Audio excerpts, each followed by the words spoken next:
8 वर्ष की आयु के किशोरों का पालन पोषण द ब्रेव स्प्राउट्स पॉडकास्ट में आपका स्वागत है, जहां हम 8 साल के बच्चों के पालन पोषण की असली चुनौतियों पर चर्चा करते हैं। मैं आपकी मेज़बान हूं और आज हम इस बात पर चर्चा करेंगे कि किशोरावस्था के ये साल इतने सारे माता पिता को क्यों चौंका देते हैं, और जब आप होमवर्क की लड़ाई, दोस्ती के झगड़े और अचानक से आने वाले मूड स्विंग्स का सामना कर रहे हों, तो असल में क्या मदद करता है। अगर आप ये सुन रहे हैं तो शायद आपके घर में कोई किशोर होगा और आपने इस हफ्ते कम से कम एक बार ज़रूर सोचा होगा, मेरे प्यारे बच्चे को क्या हुआ। चिंता न करें, आप अकेले नहीं हैं, आप असफल नहीं हो रहे हैं, और कुछ वास्तविक व्यावहारिक रणनीतियां हैं जो आपके परिवार की गतिशीलता को बदल सकती हैं। आइए इस पर चर्चा करते हैं। तो चलिए उस सवाल से शुरू करते हैं जो मैं अक्सर माता पिता से सुनता हूँ, मेरा किशोर इतना अप्रत्याशित क्यों है। एक पल वे दुनिया की घटनाओं पर एक परिपक्व बातचीत कर रहे होते हैं, अगले ही पल वे एक खोई हुई पेंसिल को लेकर भावुक हो जाते हैं। आखिर हो क्या रहा है?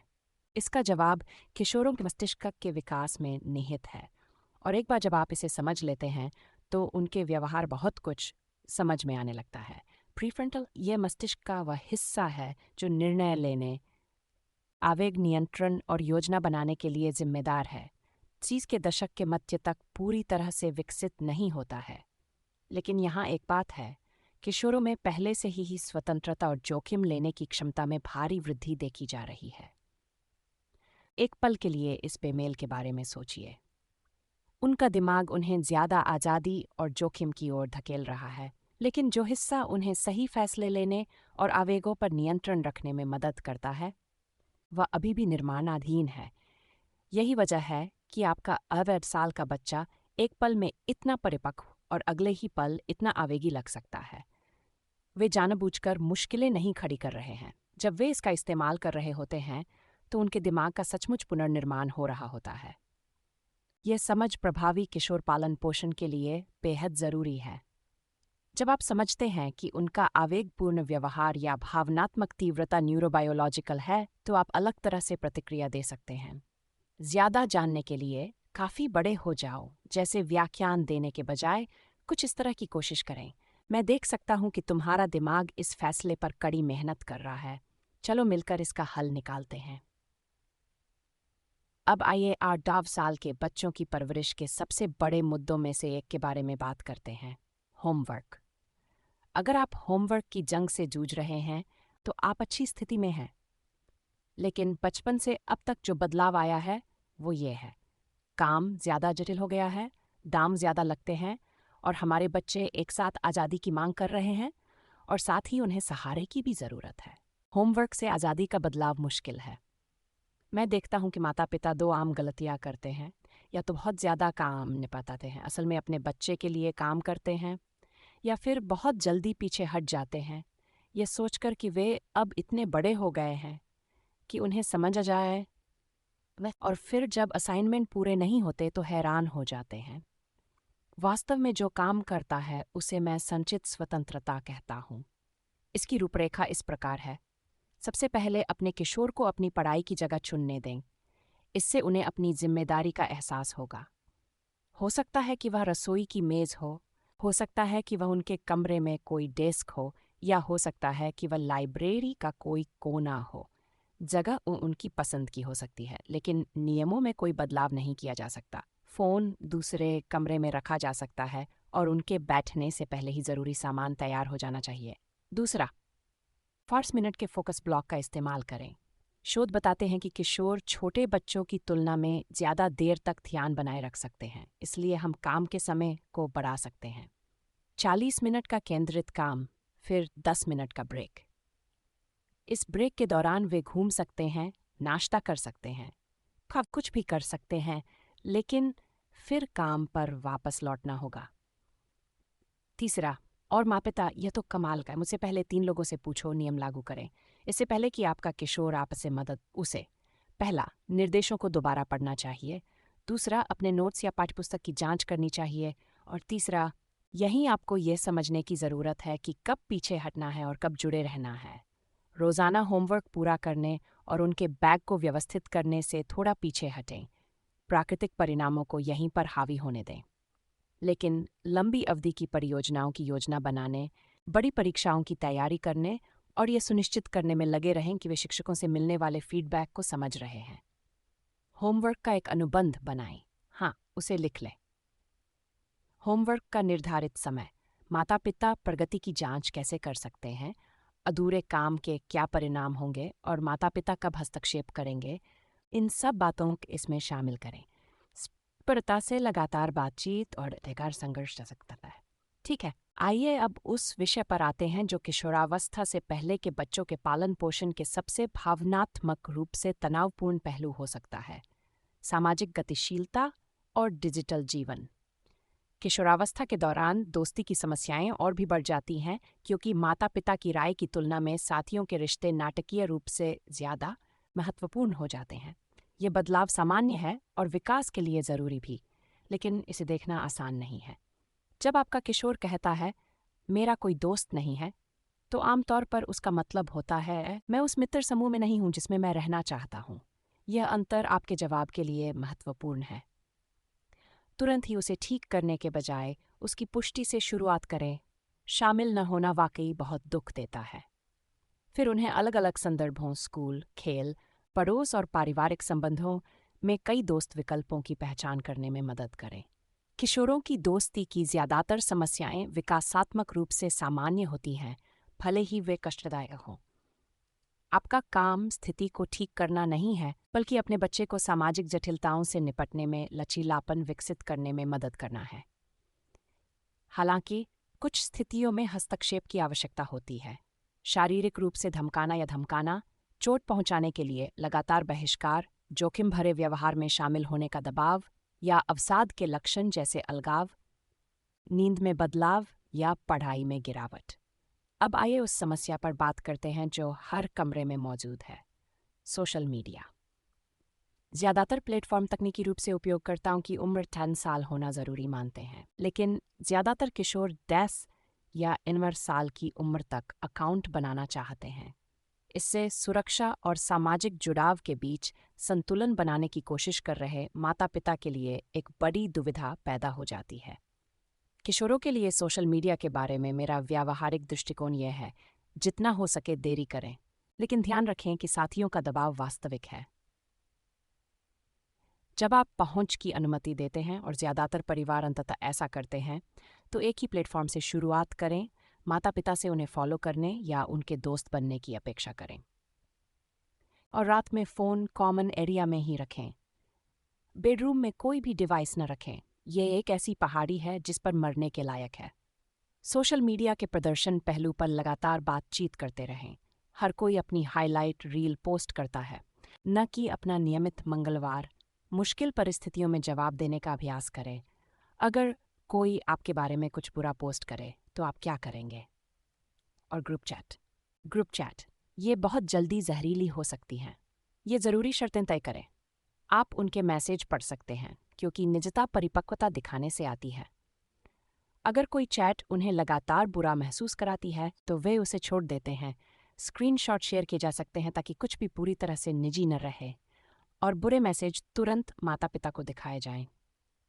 आइए एक ऐसी चीज़ के बारे में बात करते हैं जो आत्मविश्वासी किशोरों के पालन पोषण में बेहद महत्वपूर्ण हो गई है: चिंता प्रबंधन। हाल के वर्षों में इस आयु वर्ग में चिंता में उल्लेखनीय वृद्धि हुई है।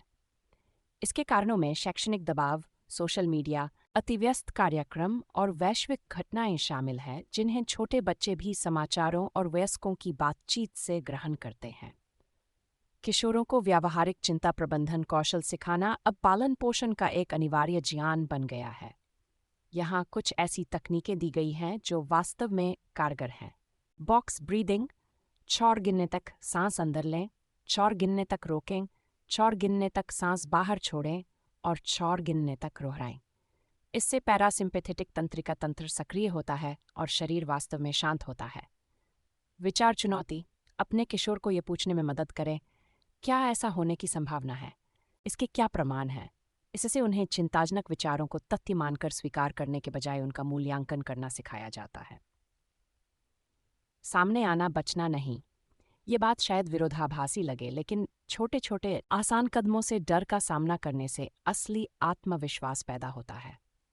चिंता पैदा करने वाली स्थितियों से बचने से अल्पकालिक राहत मिलती है, लेकिन दीर्घकालिक चिंता बढ़ जाती है। और शारीरिक व्यायाम व्यायाम सिर्फ शारीरिक स्वास्थ्य के लिए नहीं है, यह वास्तव में भावनाओं को नियंत्रित करने में मदद करता है। जब आपका किशोर चिंतित हो तो अक्सर बातचीत से ज्यादा गतिविधि मददगार होती है। लेकिन माता पिता, सबसे जरूरी बात यह है, कभी कभी पेशेवर मदद जरूरी होती है। अगर चिंता आपके रोजमर्रा के कामों में बाधा डाल रही है, जैसे कि अगर वे स्कूल नहीं जा रहे हैं या सो नहीं पा रहे हैं, अगर उनमें बिना किसी चिकित्सीय कारण के शारीरिक लक्षण हैं, अगर वे पहले की गतिविधियों से दूर हो रहे हैं, या अगर वे कभी खुद को नुकसान पहुंचाने या आत्महत्या के विचार आने का जिक्र करते हैं, तो बच्चों के मानसिक स्वास्थ्य का ध्यान रखें। इन्हें हमेशा गंभीरता से लें। अब आइए एक ऐसी बात पर ध्यान दें जो कई माता पिता को उलझन में डाल देती है। जब आपका बच्चा आप दूर धकेल रहा हो, तब माता पिता और किशोर के बीच संबंध कैसे बनाए रखें? विरोधाभास यह है, किशोरों को आपकी सख्त जरूरत होती है, लेकिन वे खुद को दूर करके ये जाहिर करते हैं। इस विरोधाभास को समझना किशोरों के साथ प्रभावी पारिवारिक संवाद के लिए जरूरी है। आपका किशोर अब आमने सामने की वो दिल की बातें नहीं चाहता जो उसे बचपन में पसंद आती थी। अब वो साथ साथ गतिविधियों के दौरान बातें करता है। जब आप गाड़ी चला रहे होते हैं, जब आप साथ खाना बना रहे होते हैं, जब आप ड्राइववे में बास्केटबॉल खेल रहे होते हैं, वो सोने के समय खुल जाता है, उसकी सुरक्षा कमज़ोर हो जाती है। उसे आपकी आसपास ज़रूरत होती है, लेकिन आसपास नहीं। कारगर जुड़ाव रणनीतियाँ। रोज़ाना 65 मिनट उनकी पसंद की गतिविधि में बिताएं। इसका मतलब है कि उनकी पसंद, न कि आपके हिसाब से उनके लिए क्या अच्छा होगा। हफ्ते में कम से कम 4 बार पारिवारिक भोजन। शोध साझा भोजन के फायदों पर बिल्कुल स्पष्ट है। सोने से पहले हालचाल पूछें, भले ही वे थोड़े समय के लिए ही क्यों न हो। और बिना किसी बातचीत के मौजूद रहना, सिर्फ उपलब्ध रहना। जहाँ तक आज़ादी की बात है, तो उम्र के हिसाब से ये चीज़ें उपयुक्त हैं। 8-9 साल, पड़ोसी के घर पैदल जाना, सादा खाना बनाना, कुछ समय के लिए घर पर अकेले रहना। जेट 11 साल, पड़ोस में साइकिल चलाना, थोड़े समय के लिए भाई बहनों की देखभाल करना, अपनी सुबह की दिनचर्या खुद संभालना। 12 साल, अभ्यास के साथ सार्वजनिक परिवहन का इस्तेमाल करना, खरीदारी के लिए अपने पैसे खुद संभालना और अपनी दिनचर्या खुद तय करना। समापन से पहले मैं एक ऐसी बात पर बात करना चाहता हूँ जिस पर मिडिल स्कूल के बच्चों के पालन पोषण की सलाह में पर्याप्त चर्चा नहीं होती। बर्नआउट से बचाव। एक धारणा है कि ज्यादा गतिविधियां बेहतर परिणाम देती हैं, लेकिन शोध इसका समर्थन नहीं करते। किशोरों को आराम के समय की जरूरत होती है, वास्तविक असंरचित समय जो रचनात्मकता, प्रक्रिया और आराम के लिए जगह देता है। मैं 3 का नियम सुझाता हूँ। स्कूल सहित अधिकतम 3 प्रतिबद्धताएं, यानी एक शारीरिक गतिविधि, एक रचनात्मक या शैक्षणिक गतिविधि, एक सामाजिक या सेवा गतिविधि, और साथ ही बोर होने का खाली समय। जो बच्चे बोरियत को बर्दाश्त करना सीख जाते हैं, उनमें आत्मनियंत्रण और रचनात्मकता बेहतर विकसित होती है। और अंत में आइए बच्चों के लिए विकास की मानसिकता पर बात करते हैं, लेकिन सिर्फ चलित शब्दों से आगे गए। ये झूठी तारीफों के बारे में नहीं है, वो काफी गलतियों और प्रयासों के बारे में, हमारी बातचीत के तरीके को बदलने के बारे में है। मैं गणित में कमज़ोर हूँ की जगह मैं इसे अभी तक समझ नहीं पाया हूँ रखें। ये बहुत मुश्किल है की जगह इसमें समय और मेहनत लगेगी। मैं हार मानता हूँ की जगह मैं कोई और तरीका आजमाऊंगा रखें। ये भाषाई बदलाव जो किशोर के भावनात्मक विकास के दौरान लगातार लागू होता है, सचमुच बच्चों के चुनौतियों को समझने के तरीके को बदल देता है। लेकिन मुख्य बात यह है, माता पिता को भी इसका अनुकरण करना चाहिए। आपका किशोर सुनता है कि आप अपने संघर्षों और गलतियों के बारे में कैसे बात करते हैं। ठीक है, आज हमने बहुत कुछ कवर किया। बच्चों के दिमाग का विकास, होमवर्क से आज़ादी की रणनीतियाँ, सोशल मीडिया और दोस्ती का प्रबंधन, चिंता प्रबंधन, संपर्क बनाए रखना और बर्नआउट से बचाव। लेकिन मैं आपको ये बातें सिखाना चाहता हूँ। आज 12 साल के बच्चों की परवरिश के लिए ज़रूरी है कि आप बच्चों की परवरिश के बारे में जो कुछ भी जानते थे उसे नए सिरे से समझें। वे अब छोटे बच्चे नहीं रहे, लेकिन अभी किशोर भी नहीं हुए हैं। उन्हें व्यवस्था और आज़ादी, स्वायत्तता और निगरानी की ज़रूरत है, और बिना किसी ताक-झांक के आपकी मौजूदगी की। अच्छी खबर? उनके दिमाग में असल में क्या चल रहा है, यह समझना और इस चरण की विशिष्ट चुनौतियों के लिए व्यावहारिक रणनीतियां बनाना अनुभव को बदल देता है। आप चीज़ों को व्यक्तिगत रूप से लेना बंद कर देते हैं। आप ऐसी प्रणालियां लागू करते हैं जो वास्तव में काम करती हैं। आप प्रतिरोध के दौरान भी जुड़ाव बनाए रखते हैं। ये साल बेहद अहम होते हैं। आप अभी जो पैटर्न बनाते हैं, गृहकार्य, दोस्ती, भावनात्मक नियमन, तकनीक और पारिवारिक संवाद, वे किशोरावस्था की नींव रखते हैं। अपने किशोर को समझने और उसका साथ देने में आपका निवेश इन 4 सालों से कहीं आगे तक फल देता है।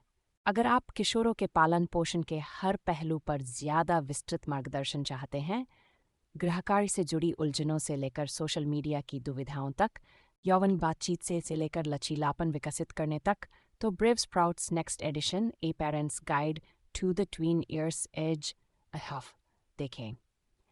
यह अब अमेजन पर उपलब्ध है और इसमें आपके सामने आने वाली वास्तविक चुनौतियों के लिए प्रमाण आधारित रणनीतियां भरी पड़ी हैं।